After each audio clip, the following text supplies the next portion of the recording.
semua yang tadi kita lihat, dan mudah-mudahan saran saya kepada semuanya ya, baik sekolah pesantren atau apapun bentuknya, maka jaga hati-hati karena banyak anak-anak zaman sekarang ini iseng ya, berupa daripada mencoba untuk merusak daripada agama.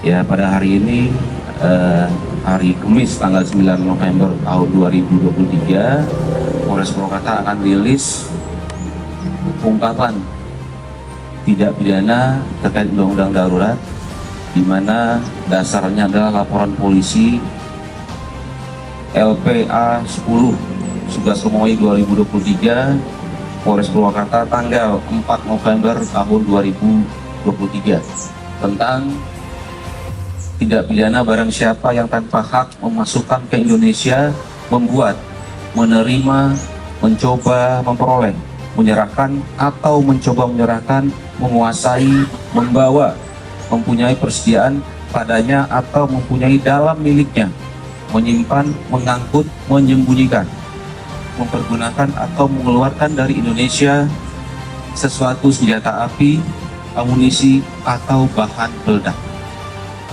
Jadi sesuai dengan pasal 1 ayat 1 Undang-Undang Darurat Republik Indonesia nomor 12 tahun 1951, di mana ancaman hukumannya maksimal 20 tahun.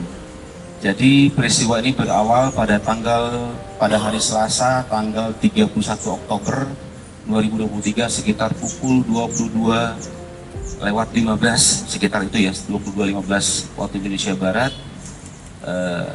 Pihak korban, dalam hal ini Yayasan Ibnu Sina Al-Qunun, mendapati ada sedikit ledakan dan pancaran api di dalam wilayah pihak yayasannya. Kemudian pihak yayasan berusaha untuk mengejar, melihat keluar, namun tidak menemukan siapa pelakunya. Nah, pihak yayasan melaporkan kepada pihak polisian. Pada saat itu pihak polisian langsung turun ke TKP, melakukan olah TKP. Kemudian besoknya Rabu, hari siangnya kita kembali melakukan olah TKP dan mengumpulkan bukti-bukti yang kita temukan di lapangan. Pada saat itu kita menemukan bukti pecahan botol, kemudian sisa kain yang belum terbakar, dan juga di TKP juga ditemukan bekas terbakar, ada tiang olahraga ya, tiang besi olahraga, kemudian ada dahan kayu yang terbakar.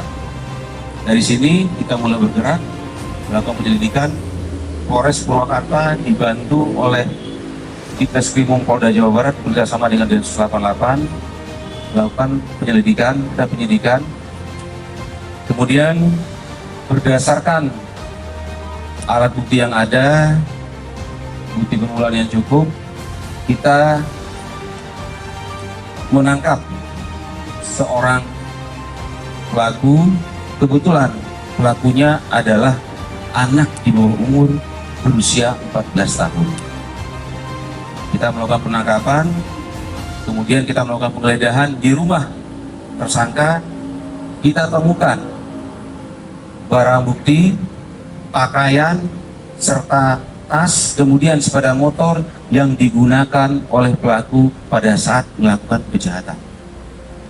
Nah, dari perkara ini, barang bukti yang berhasil kita sita, seperti yang disebutkan di awal tadi, pecahan botol sirup ukuran 485 ml, kemudian kain bekas yang terbakar yang saat ini sudah kita kirim ke lapor untuk kita mintakan laboratorium forensiknya. Kemudian yang berhasil kita sita kemudian di rumah tersangka adalah di sini ada tas. Ini tas warna hitam yang digunakan oleh tersangka pada saat di TKP, dan ini celana yang digunakan. Mohon maaf, ini tas yang digunakan oleh tersangka. Kemudian ini celana hitam yang digunakan oleh tersangka. Ini sweater, ya, sweater di mana ada kupluknya penutup kepala. Kemudian sendal yang digunakan oleh tersangka sama persis dengan potongan CCTV yang kami temukan di salah satu lokasi dekat dari lokasi. Ini foto tersangka pada saat mendatangi TKP dan ini meninggalkan TKP. Inilah pakaian yang digunakan tersangka sama kendaraan sepeda motor yang digunakan. Ini sepeda motornya di samping, sepeda motor yang digunakan oleh tersangka untuk pada saat melakukan kejahatan. Untuk motif sampai saat ini kami masih dalami karena kebetulan ABH, anak berhadapan dengan hukum, kami masih dalami motifnya. Ya, terhadap tersangka kita kenakan pasal ayat 1 Undang-Undang Darurat Republik Indonesia nomor 12 tahun 1951 dengan ancaman hukuman maksimal 20 tahun. Sangat berterima kasih banyak ya sudah menemukan dan terungkap terjadinya pelaku pemboman Molotov di Ibnu Sina. Dan alhamdulillah saya bersyukur kepada Allah Subhanahu wa taala dan bahwa tidak lama ya, hanya jarak 1 minggu walaupun hanya beberapa CCTV kemudian dapat terungkap daripada permasalahan bom Molotov yang ada di Ibnu Sina.